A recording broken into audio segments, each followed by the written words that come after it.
The silence was never total. It was broken by the slow drip of water from pine needles, the low groan of wind through dead trees, a rustle of fabric, a whisper, the far-off snap of something that could have been a twig or a tripwire. Private Eli Foster had been in the Hürtgen Forest for 11 days. His boots were soaked through. His rifle was caked in mud. His fingers barely moved, stiff with cold. Around him, nothing moved, except the fog, which hung so thick it seemed to swallow sound. He crouched in his hole, a shallow divot carved between roots, heart pounding in the rhythm of waiting. No one spoke anymore. Words were useless here.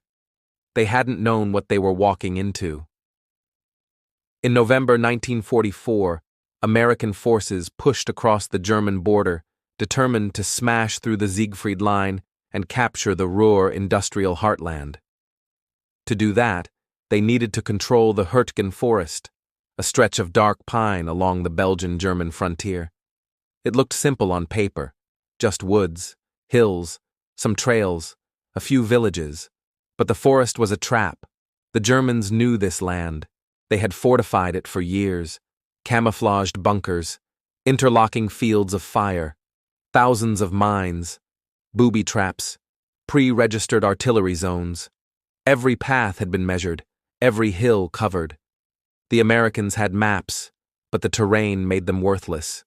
You could walk in a circle for hours and never realize it. The 28th Infantry Division was the first to try. They were followed by the 4th, then the 9th, then Rangers, then Engineers, then more infantry. One by one, they were fed into the meat grinder. The trees blocked visibility. There were no flanks. No tanks could maneuver through the underbrush. Artillery exploded in the treetops, sending splinters of wood slicing downward like razors. Men died in ones and twos. Not in glorious charges, but crawling through freezing mud, blown apart by mines they never saw. Eli's company lost 17 men in a single morning. Not from bullets, from weather. 2 froze. One drowned in a flooded foxhole. Another slit his hand on barbed wire, got infected, and died of sepsis. That night, a mortar round took the only medic. They tried to take Wassenack, then Schmidt. Every objective was uphill, through choke points the Germans had fortified beyond reason. The Americans advanced anyway.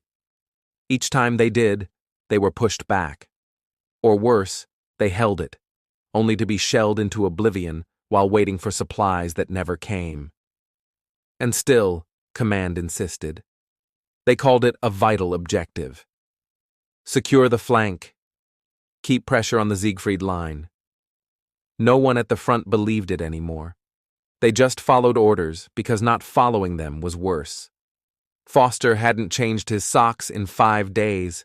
When he pulled off a boot, 3 of his toes stayed inside. No one spoke of going home. No one spoke at all.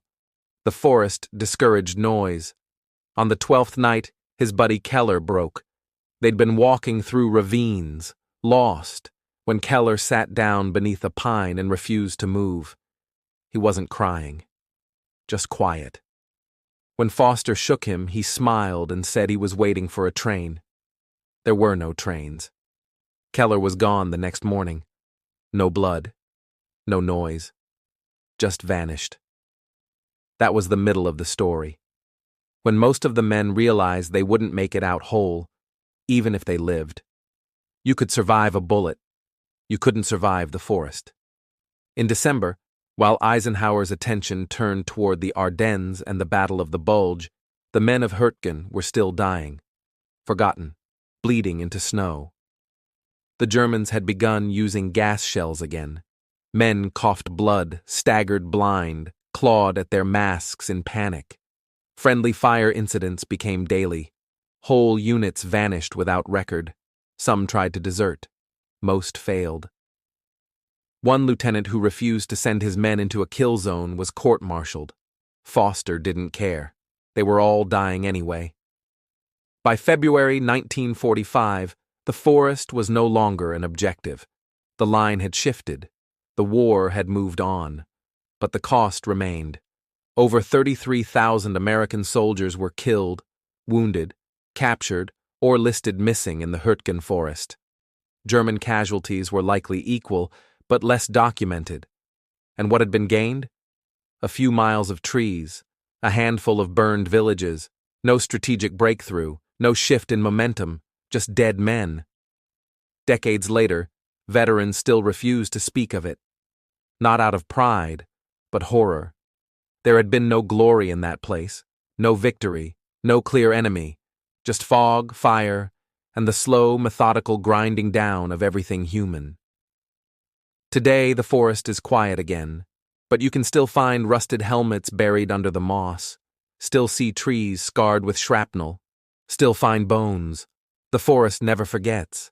Thank you for listening to Last Post History. Subscribe for more true stories from the world at war.